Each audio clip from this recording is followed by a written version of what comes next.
think you have to balance both. You'd never want history to be to the exclusion of society and social actors. And I think we're all very tired of the great man in history narrative. We're tired of hearing about men. We want to balance things out and get more women's perspectives on this history, half the world. And we're tired of the great. We want to hear the normal and ordinary to whom people relate far more directly. But I think at the same time we have to factor into that the political actors whose work so shapes our world and lives. So a balance between the great and the small, I think, gives us the best history.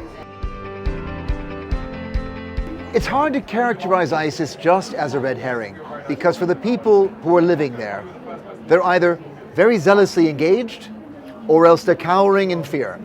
And for them, the reality of this red herring comes home with a vengeance. The phenomenon of ISIS can only exist where you have a power vacuum. And so it's not a coincidence it's emerged in the kind of badlands of Syria and Iraq, countries who have lost the ability to control their territory. But it seems to me the best way to fight against ISIS is to give the people in Iraq and Syria a vested interest in the future of their own countries. I don't think by carving these lands up and creating new states, we're going to set the problem right.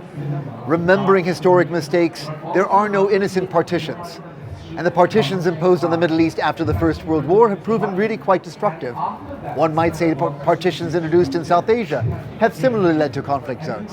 So working with the consent of people and rebuilding their societies and their shattered cities and giving them a stake in the future, I think is the best way to deal with the kind of utopian idealism of such destructive force as ISIS has proved to be. I will credit him with far more immediate experience, both of Assad's Syria and of ISIS. But I think Assad is the red herring. I believe that Assad only represents a very bloody regime. The idea that by taking Assad out of the formula and replacing him from someone else in authority, you would have cleaner hands and power is, I think, a total misconception. And I think at this stage, working with the institutions and preserving the institutions of the Syrian government are more important than social justice, because the experience the West has of state building on the back of failed states is nil.